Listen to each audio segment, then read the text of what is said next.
Are Soul Grinders of Khorne any good? This is the last video I'm going to do specifically for the Khorne faction, for the units, because, to be perfectly honest, Marauders and War Shrines aren't interesting enough unless I do a comparison for Chaos Undivided. Instead, I'll focus here on the Soul Grinder, which is one of the roster's few missile units.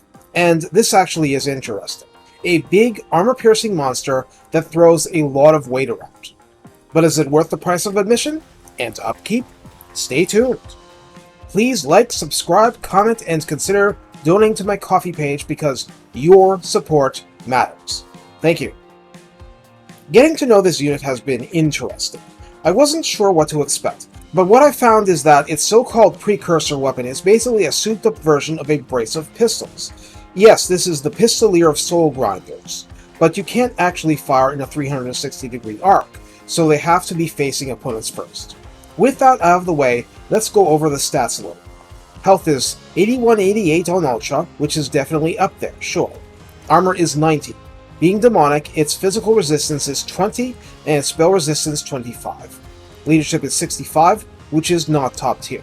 Speed is 75, which is quite formidable. Melee attack is 55 base, but it is flaming and magical attack, with all the advantages of the magical part and the potential disadvantages of the flaming part.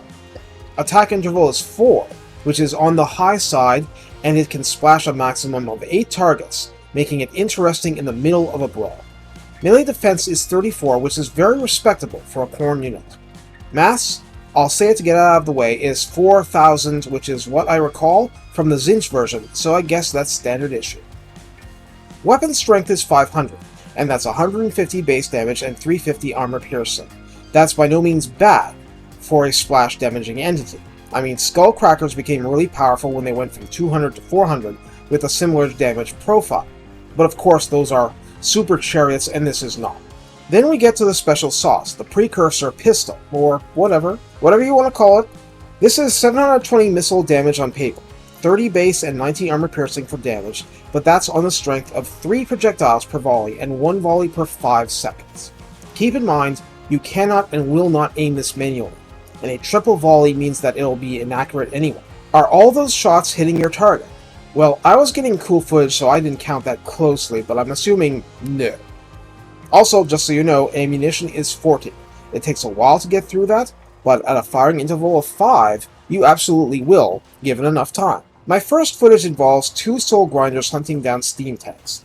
Now, in terms of keeping them off the bloodletters, they did fantastic, and they certainly made the tanks get lower in HP late in the battle, where I basically gave up and called time.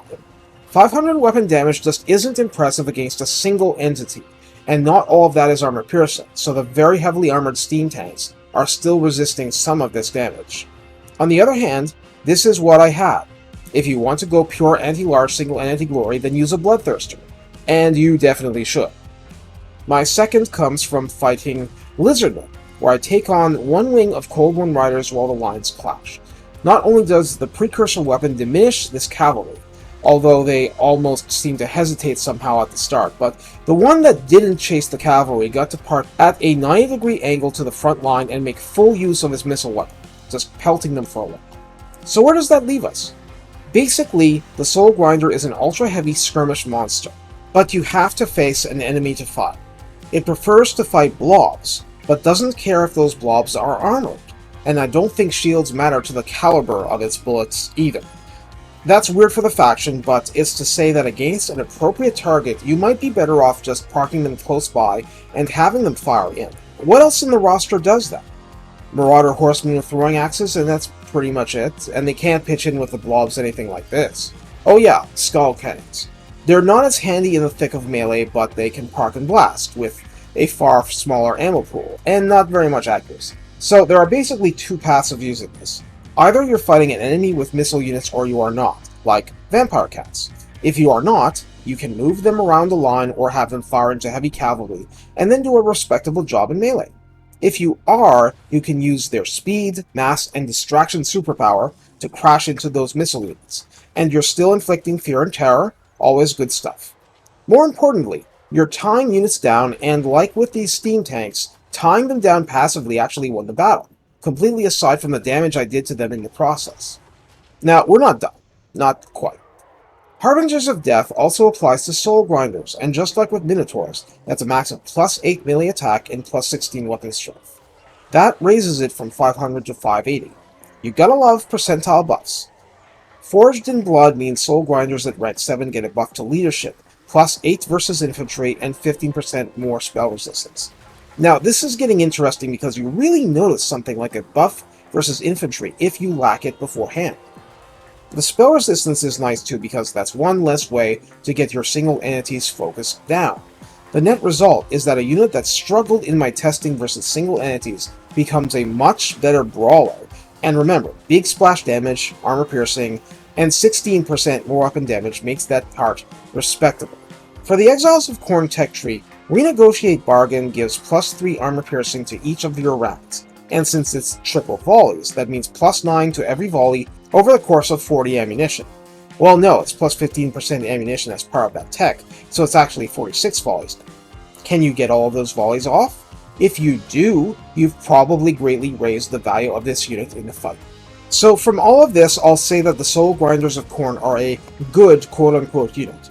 But, like the Skull Cannon, they're throwing you off because you come in thinking, I'm Khorne, I shouldn't be using missile fire. No, that's spells. Missile fire is okay in the few instances you're allowed access to it. This still isn't an artillery unit because, hey, no manually targeting towers, but mauling cavalry, up-armored infantry from the side, you can do that, and everything you do gets value.